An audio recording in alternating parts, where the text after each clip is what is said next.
Hi, good morning, good day, wherever you are. This is our global webinar series, Real-Time Daily Trading Ideas. We have 5 days a week, 5 different traders. We will speak about trading ideas, strategies, markets, and maybe 1 or 2 questions from your side directly answered in our webinar. Our goal is quick and smart, so let's have a nice start like every day. And today it's Monday, 29th of October 2018. Welcome to Admiral Markets. We will start like always with our disclaimer. Trading with financial instruments offered by Admiral Markets carries a high level of risk which is not suitable for all investors due to their complex nature. If you are a startup, please make you familiar with leverage trading, long trading, short trading, and your personal risk management via a demo account. If you'd like to read the full disclaimer, just visit one of our web pages, for example, admiralmarkets.com, and you will find the long version there.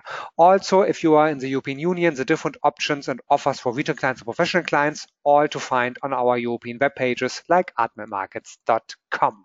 A picture sometimes shows more than 1,000 words. Here, 2 prominent examples.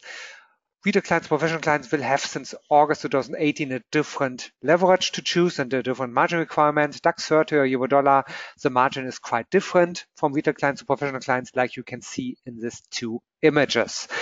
If you'd like to apply professional client starts or like to learn more about it, we have a special webpage for it. Here's a specific link. Retail clients will have a benefit and unlimited protection against negative balances. Professional clients will not have that, but some brokers and of course also Admiral Markets do it, have an additional protection. We call it negative balance protection policy. Here you are also protected as a professional client up to 50,000 British pounds, what is around about 70,000 euro. All details about that on admiralmarkets.com. This is me, my name is Jens. My English is made in Germany, so I'm the German guy from Admiral Markets. We are a big international Forex and CFD broker, over 18 country offices, but I'm not the main speaker. The main speaker is the day trader of today. This is our scheme. On Monday, it's Jay's day, also today. On Tuesday, it's Paul's day. On Wednesday, it's Giancarlo's day. On Thursday, it's Marco's day. And on Friday, it's Dirk's day. Our leading day traders live every business day, every trading day to the same time. And of course, if you like to trade Forex and CFDs, you will get many benefits only with us. For example, DAX 30, but also Euro dollar, triple spread of just 0.8 points or pips during main trading hours without additional commission. Check it out, for example, on admiralmarkets.com. And like I said, one world global offers. We are a big international Forex and CFD broker, a global player. We have different legal entities all around the world. If you'd like to check them out, go to admiralmarkets.com and there you will have a compare our offer web page and you can compare and choose your legal entity. Enough from my side. Now it's time for Jay. Good morning, good day, Jay. What's your view to the markets today? Good morning, traders and investors. I hope you're doing all really well. Good morning to you, Jens. Disclaimer is in full effect. Let me show you the screen and we are off to the races. Can you hear me okay? Everything okay? Pete, Chris, Lars, are we good to go? Dees? Okay, good. Hi, Bob. Good morning to you. All right, rock and roll. Let's go. Our trade from last week, Tuesday. Hope you all realized that that was a almost no-brainer because it went a little bit beyond target. My traders know how to read this. We couldn't even reach bottom edge, which is inherent strength, but at the role reversal, we saw some weakness. So easy peasy, we made some money. Headlines this morning, risk picture is mixed overnight. We had some Asian equities that were green, but China, the People's Bank of China refrained from a liquidity stimulus in the amount of 120 billion. They stood pat. They're going to go via short-term financing. The renminbi was fixed a little bit tighter, so good to go. Nevertheless, on the wire, Chancellor Hammond, this morning, Monday morning, we have UK budget, and Hammond says he sees a need for new tax and spending plans and prolonged austerity, and the Bank of England would have to do something about rates in case of a, you guessed it, no deal Brexit. So that's still what's really hitting the pound and the euro is that whole Brexit, no Brexit ordeal, and that's gonna follow us for a few more weeks. And I included a slide by ING in this morning's morning meeting for us so that we have a timetable visibly in front of us. Also of importance, S&P affirmed Italy a triple B flat, but outlook cut to negative versus Germany affirmed at AAA, outlook stable. And now I'm realizing that I did not update one slide. So while I'm going through this, I'm going to get the slide up and running. Brazil, far right leader, Bolsonaro, the Trump of the tropics, as his nickname is in the market, won the presidential election as expected.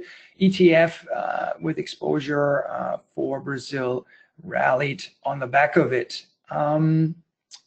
Hang on one second. I'm honestly trying to find the slide for us all. 1 second, guys. Low chart layout. Italy, German spread. Here we go. Here we go. Here we go. And it is at 2938. Okay. Sorry, month end dollar positive. Please be aware, it's month end this week. It's month end this week. It's month end this week.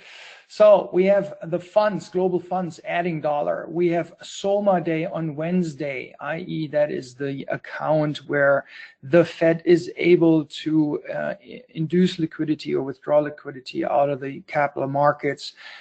Wednesday, we have the reinvestment day for funds that are coming and hitting the Fed's books. So very, very bullish. 90% of past Soma days saw the euro dollar weaken.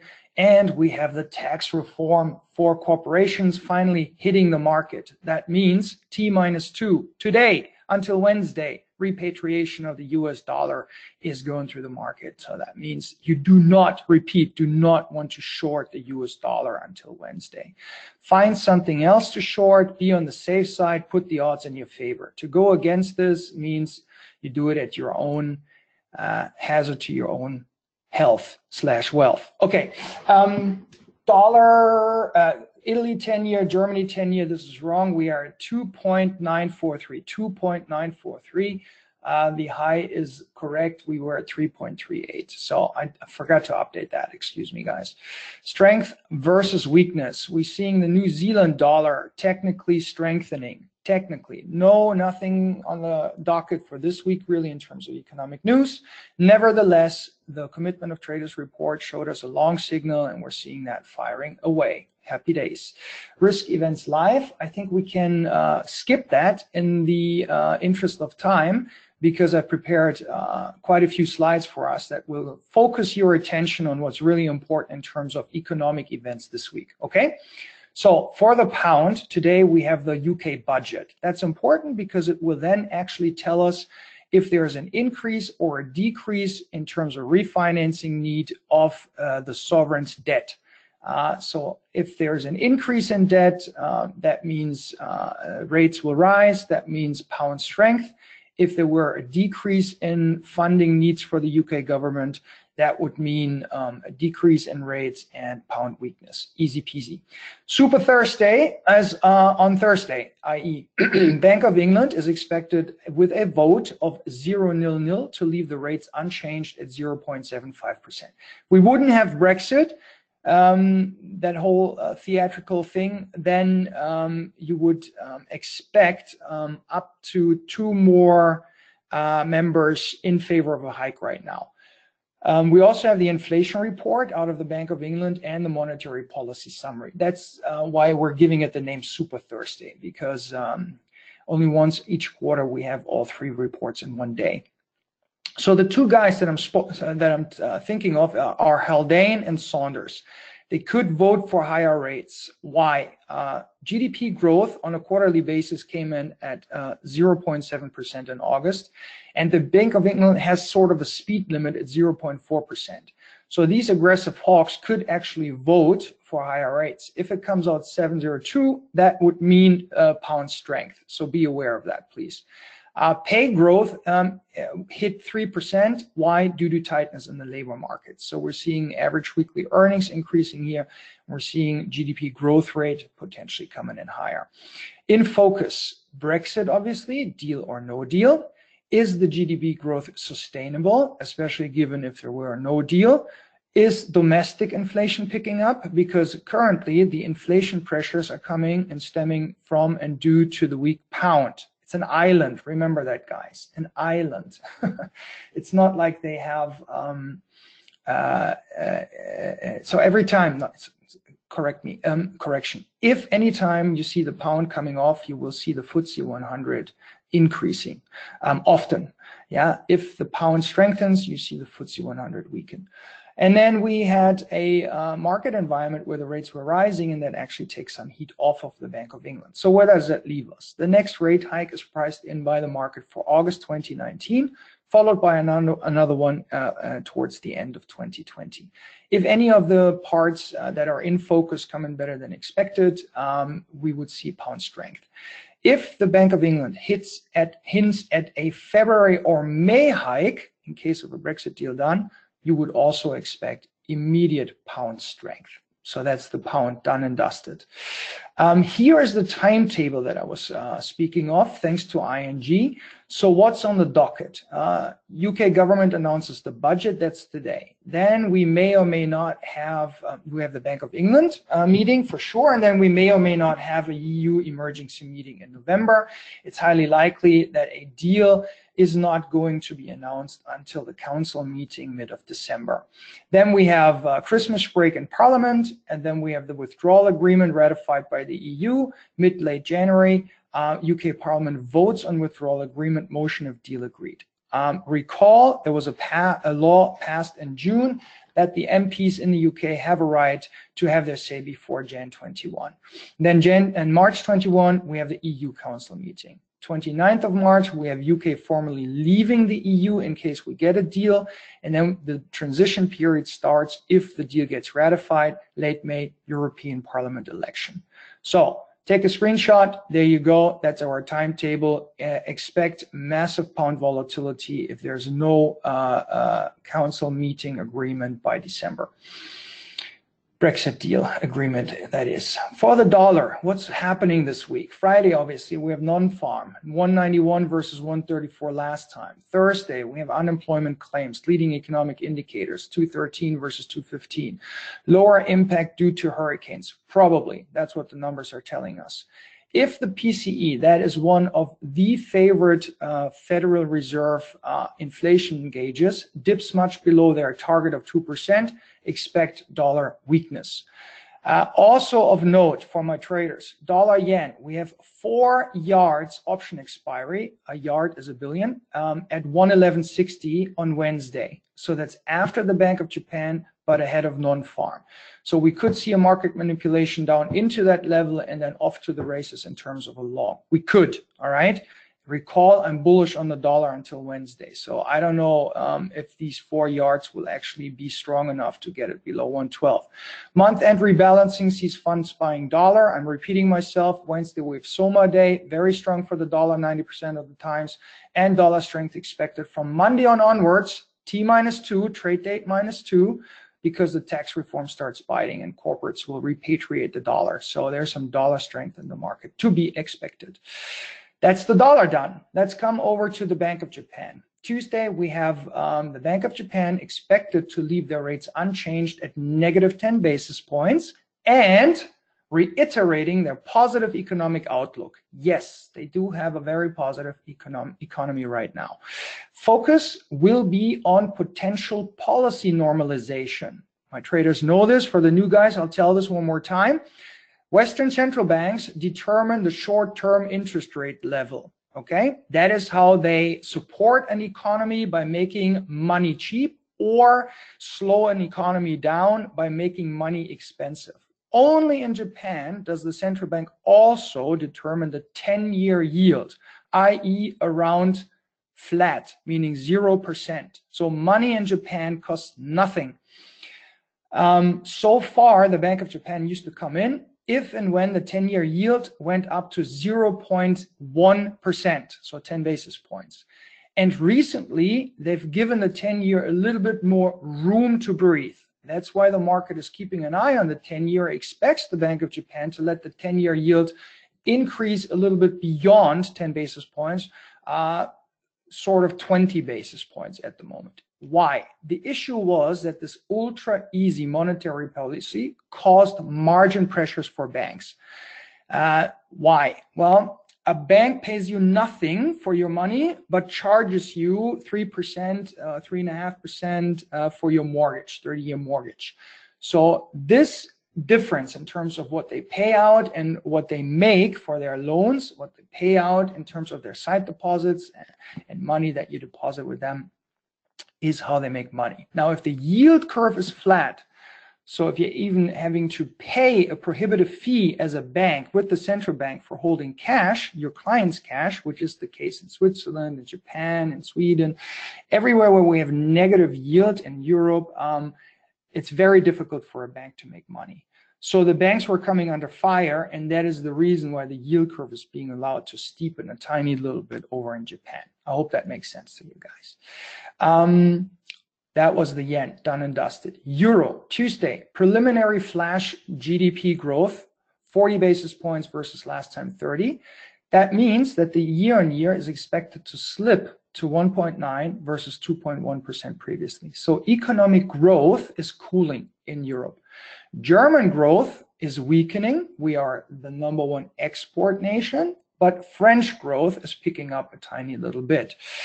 Wednesday, we also have inflation in the form of consumer price inflation. We have the flash estimate, and on a year-to-year basis, it's expected to come in at unchanged 2.1%, but the core is expected to tick higher a little bit to 1%. That is what Draghi said last time. He says he's seeing core inflation picking up. Year-on-year is expected to tick up to 2.2 versus 2.1 due to energy prices rising. But what did oil do after the contract month? Who knows? What did oil do? My guys, Lars, Chris, are you sleeping? Oil tanked. Thanks, Chris. It tanked. So that has an impact on the Canadian dollar, and it also will have an impact on CPI, on inflation and PPI. So if core PPI, thanks, Chris, by the way, if core PPI, CPI year-on-year at 0.9% undershoots, i.e. comes in lower than expected, please expect euro weakness as the market will reprice their expectations for the next rate hike by the ECB, which is currently priced in for Q4 2019. So if inflation starts undershooting, if GDP growth comes off, expect euro weakness, okay? That's the euro done and dusted. Last but not least, Aussie dollar. On Wednesday, we again here, same thing, we have CPI numbers. I gave a seminar on Saturday in Zurich. Thanks again, it was awesome. Thanks for everyone who showed up there. It was really good. And once again, someone told me, yeah, but the whole fundamentals is difficult. Nothing is difficult. The fundamentals repeat every month. What is so difficult about getting it into your thick head once, what they're saying, what they mean? It's all about GDP growth, inflation expectation. And that repeats in every economy. That's why I start teaching my traders Forex, because it's by far the easiest market in the world to make consistent returns week by week, month by month, quarter by quarter, year by year. If you're unable to make money in Forex, you have no clue how the economy or the global market works. If you learn Forex and you learn the fundamentals, you can make money for the rest of your life. It's that simple. So September quarter inflation is seasonally strong over in Australia, and the core inflation is seen rising to 0.3 quarter on quarter. That means the year-on-year may tick down to 1.8 versus 1.9. Trimmed mean CPI, that's something they're looking at over there as well, 0.4 versus 0.5. If you don't know what that is, Google it. Google will tell you everything. So trimmed mean inflation coming off a little bit. Westpac, great bank for research down there in the Antipedans, notes that 2-quarter annualized pace of core inflation will likely ease back to 1.5 from 2. Whoa. And putting inflation momentum below the RBA's target band. Whoa! If numbers come in weaker, expect Aussie weakness. Regardless that we have a buy signal out of the COT report, recall, as long as US and China have their trade war, and as long as inflation doesn't pick up, there is no sustained strength in the Aussie dollar. Impossible. CFTC COT positioning volatility. Having said that, we're seeing in the Aussie dollar a long signal. Now, trade it at your own risk and trade it on a shorter term basis and not a longer term basis. And Kiwi, we also see a long signal, very technical. I would like the Kiwi played from the long side for this week. I have to say that. Volatility. Euro picked up. Pound picked up. Yen picked up. VIX picked up. Excellent. We're here to make some money. Intraday traders need volatility. Excellent, excellent, excellent for us. Swing trading means adjust your stops a little bit wider. Position trading, you shouldn't be that much affected by it. Your stops are naturally very far away. Option pricing this morning gave us a bullish indication for cable and for a gold long. Option pricing for this morning gave us a bearish indication for dollar yen short and euro pound short. In terms of the option flows, we saw a bullish indication on basically everything except the Canadian dollar. There we saw a bearish indication for this morning. So where does that leave us for this week? So I had a look and I like the following trade. I'm going to try to look for long signals in dollar versus Swiss. Why? Dollar, as I said, and I'm saying it for the third time now, tax deal repatriation, Soma day and positive economic numbers on Friday. Thursday could see a little bit of weakness because all of these factors that speak for a strong dollar are done and dusted with by Wednesday, partially, so we could see a little bit of a reaction on Thursday. So I'd like to see this trade perform at the beginning of the week, not so much towards the end of the week. And then on the Swissy, I see nothing but negative economic numbers throughout the whole week. Could be obviously affected by risk sentiment. So the risks to the trade are dollar weakness. If, for example, the ISM comes in much lower than expected, and or Swissy numbers were to come in much better than expected, and or we have a risk sentiment that would favor flows into Swiss franc. But recall, ever since we started this US-China trade war, we have seen risk-off flows into the US dollar. That's how serious that is. So for my traders, they know this. Normally, risk-off means money goes into treasuries. Of course, that's still the case. May go into gold. Of course, that's the case. And may go into yen and Swiss franc. That's still the case. But if shit really hits the fan, excuse my French, money will always end up going into the dollar. So money having gone into the dollar also means that the market and the professionals are observing and judging this trade war as extremely severe. Okay, here is the trade on a 4-hour chart, quite simple. I'm trying to go long below the big figure, take profit at around 101.30, stop loss 0.897. I think it's a risk reward ratio around 1.6 or 1.7. So still good to go.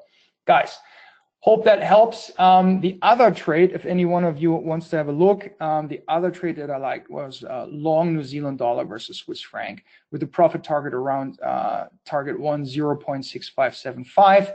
If it keeps on running, 0.6630. Just wanted to let you know. Let me see here, DT. Hello, good morning to you. Take your question real quick. Long New Zealand yen. Your views? Thank you. Like it. I like it, mate. Especially if the risk sentiment turns, your trade has very good chance to perform. Chris, weak euro compensating some of the drop though. That's correct in terms of the oil trade. That's correct, Chris. Still for this week, I'm going to try to sell top edges in oil. Guys, let me check the watch. I think we're good to go. Wow, great attendance. Thank you very much for you all to come in, for having come in. Have a great week. Super opportunities this week again to make money. Last week we did 3 trades, 3 winners. Learn the business, make some money, have some good questions for us for next Monday. Thank you for coming in and have a profitable week. Jens, thanks for the opportunity to work with your traders. Cheers, guys. Bye-bye. Thank you. This is or was Jay. Tomorrow is another day, 5 days a week, 5 different traders. Tomorrow on Tuesday, it's Paul's day. Today, I would call it, in my view, the institutional Forex view. And if you'd like to see other trading styles, just visit us every day, 5 days a week, 5 different traders to the same time. And if you'd like to see and watch that again in a couple of hours, it will be available on our YouTube channel. Just go to youtube.com/Admiral Markets FX. Greetings from Berlin office. Thanks and have a great start to the week. Bye-bye.